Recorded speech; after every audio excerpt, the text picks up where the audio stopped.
J'utilise Donald Trump dans une renaissance et un réveil en Christ planétaire.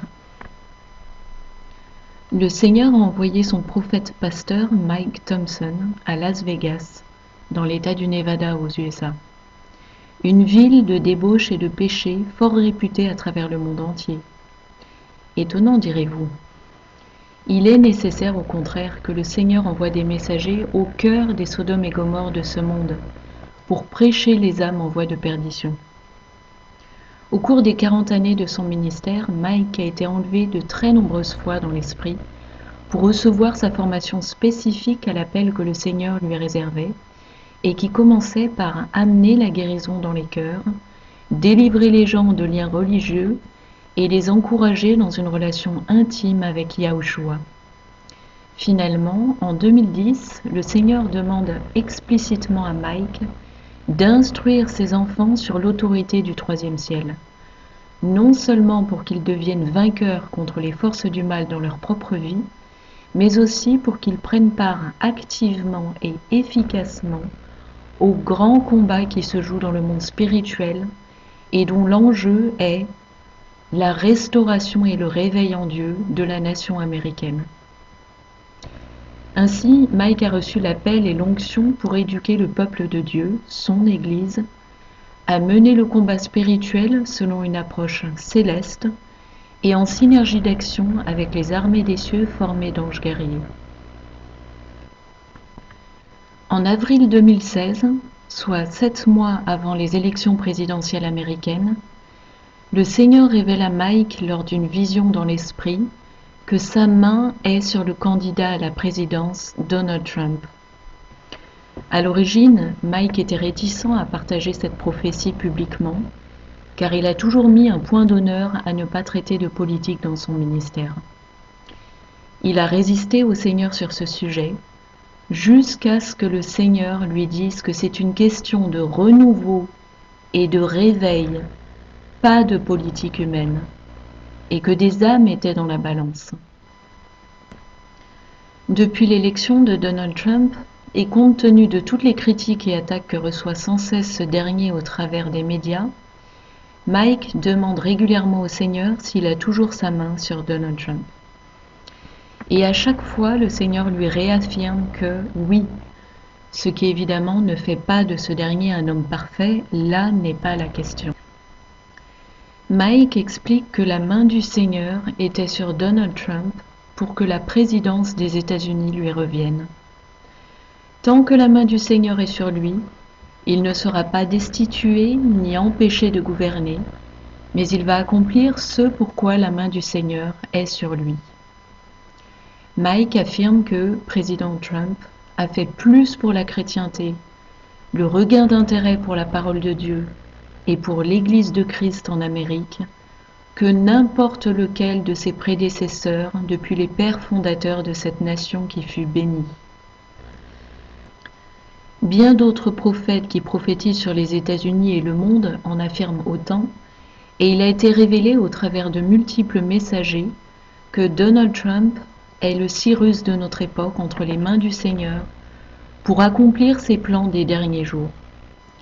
Sadhu Selvaraj, grand prophète du Seigneur, a affirmé « Dieu a suscité un bon président à l'Amérique, un homme selon son cœur. » La main du Seigneur, dit Mike, ne se pose pas sur des individus dans le but de valider leur caractère ou leurs idées.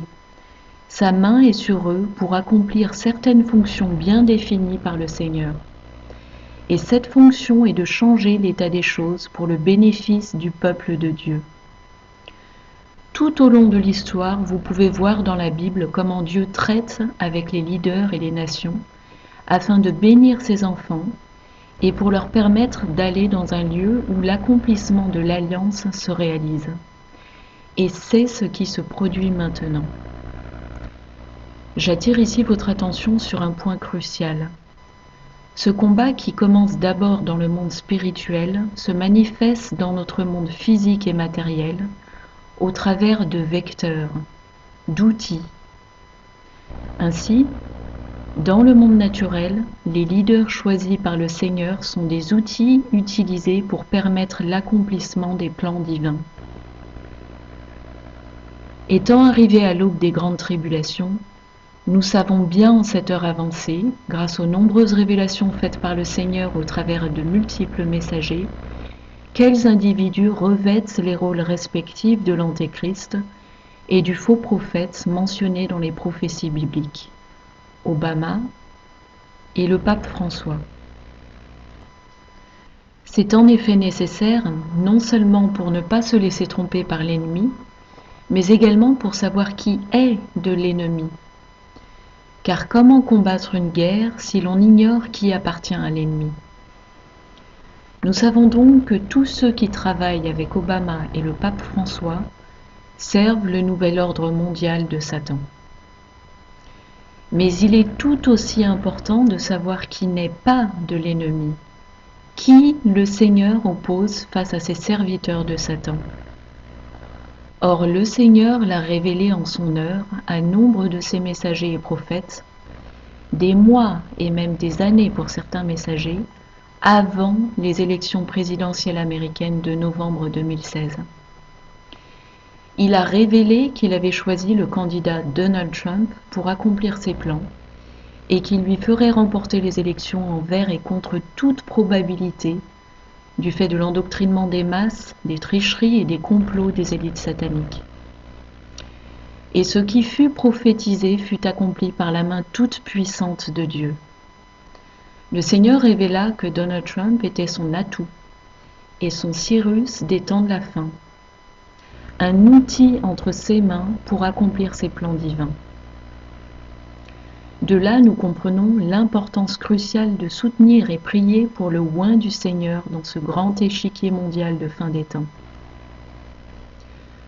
Voilà pourquoi Mike, ayant été appelé à instruire dans le combat spirituel pour permettre un renouveau et réveil en Christ planétaire, a été lui-même conduit à intercéder pour Donald Trump, la pièce maîtresse de Dieu dans l'échiquier mondial. Au passage, il est intéressant de noter que tout prophète de Dieu a aussi le rôle d'intercesseur. Ce sont deux onctions et fonctions indissociables, et cet aspect se vérifie largement dans les Écritures. On comprend aisément cette nécessité lorsqu'on considère le rôle d'un prophète, qui est bien souvent de déclarer des jugements à venir du Seigneur. Pour éviter que ce rôle et devoir n'aient pour effet d'endurcir le cœur des prophètes, ces derniers doivent intercéder pour les causes sur lesquelles ils vont décréter un jugement divin. Le Seigneur attend donc de ses prophètes qu'ils soient émus, voire même bouleversés par les jugements qu'ils sont chargés de délivrer, et ce afin qu'ils déchirent leur cœur en prière d'intercession pour amoindrir ou différer le jugement décrété. Malheureusement, certains enfants du Seigneur demeurent aujourd'hui encore ignorants ou récalcitrants à reconnaître le rôle joué par Donald Trump dans les plans divins, bien souvent en raison d'opinions personnelles fondées sur la désinformation médiatique. Les médias étant, comme nous le savons, un puissant outil d'endoctrinement des masses entre les mains de l'ennemi. Cet aveuglement peut toucher pareillement des messagers et prophètes du Seigneur, et cela peut alors devenir préjudiciable au plan de Dieu. Car alors, ils se laissent aisément tromper par l'ennemi et communiquent de faux messages au corps de Christ, des messages issus de l'ennemi et qui servent ce dernier. Ainsi, nous observons régulièrement de véritables messagers et prophètes du Seigneur qui, trompés, diffusent des messages qui n'ont pas été donnés par l'Esprit, mais viennent d'un esprit de tromperie, un esprit antichrist. Notons à cet égard que le Seigneur nous a expliqué que ceux qualifiés de faux prophètes dans la Bible ne sont pas nécessairement des serviteurs de Satan ou prophètes autoproclamés. Non, cela inclut aussi des messagers oints pour délivrer la parole et révélation de Dieu, mais qui à un moment donné se mettent à œuvrer contre Dieu. Voir le cas du prophète Balaam dans la Bible. Évidemment, le Seigneur n'était pas en train de dire qu'un vrai prophète qui fait une erreur de discernement devient sur le champ un faux prophète. Non. Mais cela souligne la responsabilité d'un prophète à se donner la peine de discerner sérieusement si un message reçu est bien du Seigneur, et non une habile tromperie de l'ennemi qui dessert les plans de Dieu, plongeant les croyants dans la confusion tout en nuisant à la cohésion du corps de Christ. Lorsque les faux messages diffusés concernent la personne de Donald Trump, président américain oint par le Seigneur, ils ont pour but de calomnier, juger et condamner sa personne ou ses actions, de sorte que ces messages plongent le corps de Christ dans la confusion. La résultante en est qu'une vague de pensées négatives, médisance, et de condamnation va émerger du corps de Christ lui-même contre loin du Seigneur. Comprenez bien que lorsque le Seigneur délivre à plusieurs de ses prophètes un avertissement contre président Trump, dans ses efforts jugés trop faibles pour faire cesser l'avortement aux États-Unis, cela a pour but d'être une mise en garde corrective qui remonte jusqu'aux oreilles du président. La réaction que le Seigneur attend de son corps en réponse à un tel message d'avertissement, ce n'est pas la condamnation du président Trump, mais une mobilisation redoublée en prière pour le soutenir afin que cette cause soit défendue avec force jusqu'à la victoire. Ne sous-estimez jamais le pouvoir de la pensée et de la parole, pouvoir de bienfaisance ou de nuisance, visible immédiatement dans le monde naturel, mais également pouvoir de bénédiction ou de malédiction dans le monde spirituel, ces deux royaumes étant interdépendants. Proverbe 12-18. Tel qui parle légèrement blesse comme un glaive, mais la langue des sages apporte la guérison. Proverbe 15-2. La langue des sages rend la science aimable, et la bouche des insensés répand la folie.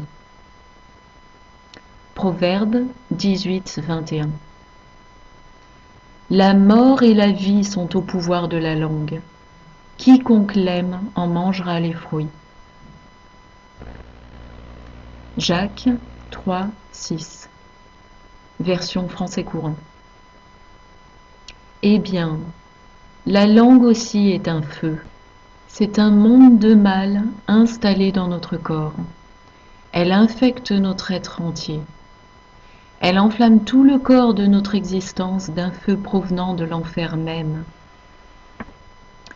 En outre, chaque membre du corps de croyant en Christ a le pouvoir, avec sa langue, royaume naturel, sur le royaume spirituel, d'une part de lier des anges déchus et autres démons issus de leur progéniture, qui viennent nous assaillir et nous tourmenter, et d'autre part de déployer et délivrer des saints anges pour venir nous défendre et nous secourir et soutenir sur tous les plans, psychologiquement, émotionnellement, spirituellement et physiquement. Matthieu 16-19. Je te donnerai les clés du royaume des cieux. Ce que tu liras sur la terre sera lié dans les cieux, et ce que tu délieras sur la terre sera délié dans les cieux. Matthieu 18-18, version français courant. Je vous le dis en vérité, tout ce que vous exclurez sur terre sera exclu dans le ciel, et tout ce que vous accueillerez sur terre sera accueilli dans le ciel. Ce qui signifie que nous avons autorité sur tous les démons, y compris Satan, pour les lier, les enchaîner, et ce faisant, neutraliser les sorts, émotions, sentiments ou comportements mauvais qu'ils suscitent chez une personne. Cela signifie également qu'en Christ, nous avons autorité pour solliciter l'aide et le secours des saints anges, lesquels peuvent eux aussi, tout comme les démons, agir sur nos esprits, nos âmes, nos émotions et nos corps pour les fortifier. Mais que se passe-t-il si le corps de Christ se met à lier et délier en dépit du bon sens, autrement dit d'une façon qui contrarie les plans divins? Le corps de Christ tend alors à œuvrer contre les plans de Dieu lui-même. Les Écritures nous disent: si Satan chasse Satan, il est divisé contre lui-même. Comment donc son royaume subsisterait-il? Voir Matthieu 12, 26. Autrement dit, l'ennemi n'est pas divisé contre lui-même. Mais, et c'est tragique, on ne peut pas en dire autant du corps de Christ. Il peut être trompé et se mettre à œuvrer contre son propre Dieu. Marc 3, 24 et 25. Si un royaume est divisé contre lui-même, ce royaume ne peut subsister. Et si une maison est divisée contre elle-même, cette maison ne peut subsister. Et c'est pourquoi le Seigneur devra retrancher ceux qui sont source de division et de mauvais fruits, comme il est dit dans Matthieu 7, 19. Tout arbre qui ne porte pas de bons fruits est coupé et jeté au feu. Jean 15, 2. Tout sarment qui est en moi et qui ne porte pas de fruits, Dieu le retranche. Et tout sarment qui porte du fruit, Dieu l'émonde, afin qu'il porte encore plus de fruits. Jean 15, 6. Si quelqu'un ne demeure pas en moi, il est jeté dehors comme le sarment, et il sèche. Puis on ramasse les sarments, on les jette au feu, et ils brûlent. Vous voyez donc, mes frères et sœurs, que la question est sérieuse. Mais plus que jamais, rappelez-vous la mise en garde de notre Seigneur au sujet de l'ennemi, qui tentera de tromper, si possible, les élus eux-mêmes. Voir Matthieu 24, 24. Soyez fidèles à demander sagesse et discernement en prière à notre Seigneur. Ne vous fiez pas à votre propre sagesse et compréhension, surtout lorsqu'elle s'est construite sur l'enseignement reçu dans le monde et l'information reçue des médias, laquelle information n'est que mensonge et endoctrinement, car les médias de masse à travers le monde appartiennent à Satan. Le 12 février 2019, Mike Thompson nous explique ce qui suit. À l'automne dernier, le Seigneur lui a fait savoir que nous allions bientôt rentrer dans une nouvelle saison de grâce puissante après le commencement de l'année 2019. Le Seigneur lui a dit qu'il allait délivrer des grâces spéciales sur son corps pour l'équiper en vue de ce qui arrivait. Les 2 années à venir sont une période de transition, lui a révélé le Seigneur, et il est essentiel que nous prenions part au processus engagé pour œuvrer au grand renouveau et réveil en marchant dans le pouvoir et la sagesse de Dieu. Il y a du pouvoir dans la parole. Vous avez du pouvoir en exprimant en parole votre cœur, en alignement avec les desseins de Dieu, de par votre autorité à déclarer quelque chose et votre foi à le voir s'accomplir. Le Seigneur a dit que nous vivons les jours de la démarcation entre les brebis et les chèvres. Ce sont les jours qui vont séparer le mal de la droiture. Ce sont les jours qui vont séparer le faible du fort en Christ. Ce sont les jours où j'appelle mon corps à s'élever et faire retentir la trompette pour les causes de Christ.